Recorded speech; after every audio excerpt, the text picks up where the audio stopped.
আল্লাহর নবী বলেন, যে ব্যক্তি কোরআনকে সাথী বানাইতে পারবে, দুনিয়াতেও তার সম্মান, পরকালে সম্মান আর সম্মান।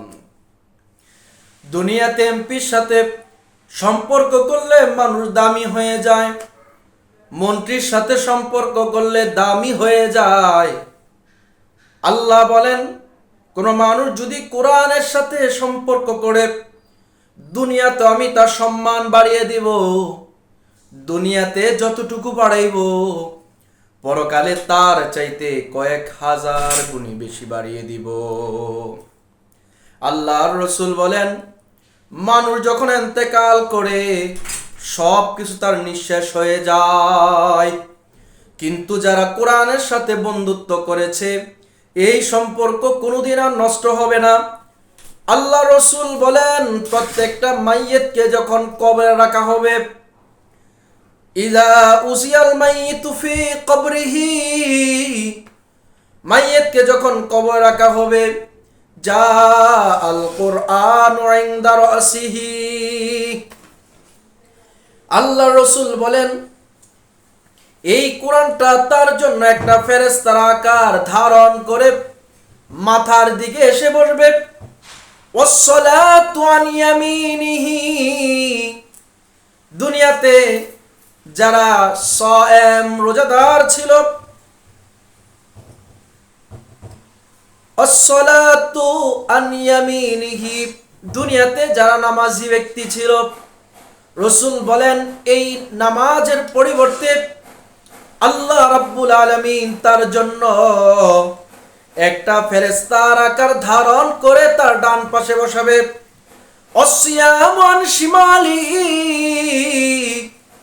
যারা মাহে রমাদানের রোজা রাখত, আল্লাহ রসুল বলেন রোজাগুলোকে একটা ফেরেশতার আকার বানাইয়া তার বাম পাশে সেট করা হবে। ওয়াসাইরুল হাসানাতি ইনদা রিজলাই, আর নফল যত আমল করেছে এগুলাকে ফেরেশতার আকার ধারণ করাইয়া পায়ের কাছ দিয়ে রাখা হবে। আযাব যখন মাথার কাছ দিয়ে আসবে, কোরআন বাধা দিবে। আযাব যখন ডান দিক দিয়ে আসতে চাবে, নামাজ বাধা দিবে। আযাব যখন বাম দিক দিয়ে আসতে চাবে, তার রোজা তাকে বাধা দিবে। আযাব যখন পায়ের কাছ দিয়ে আসতে চাবে, পায়ের দিক দিয়ে নফল আমলগুলা তাকে প্রতিহত করবে। অতএব যারা কোরআনকে সাথী বানাবে, তাদের দুনিয়া এবং পরকাল সফল কাম।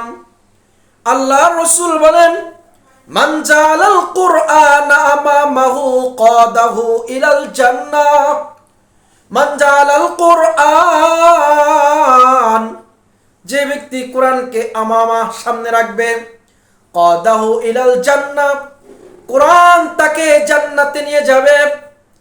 মুফাসসিরিন ইকরাম আমামার ব্যাখ্যা করেন, সে নিজে তেলাওয়াত করবে, কোরআন অনুযায়ী আমল করবে, সন্তানকে শিখাবে, পরিবারকে চালাবে। রসুল বলেন, আমামা অর্থাৎ এই পাঁচটা জিনিসের নাম হলো আমামা। এক নাম্বার, নিজে তেলাওয়াত করবে, সে অনুযায়ী আমল করবে।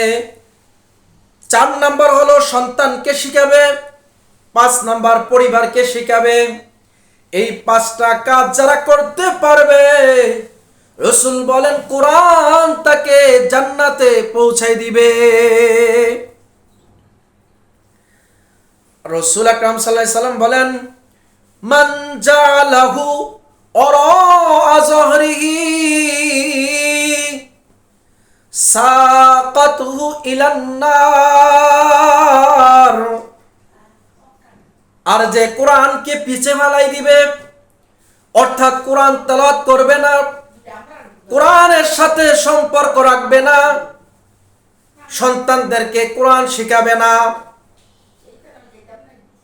যার কারণে সাকাতহু তাকে ফেলে দিবে ইলান নার, যে কোরআন আসছে জান্নাতে নেওয়ার জন্য, এই কোরআন না শেখার কারণে, তেলাওয়াত না করার কারণে, মোহাব্বত না করার কারণে এই কোরআনেই তোমাকে জাহান্নামে নিয়ে যাবে।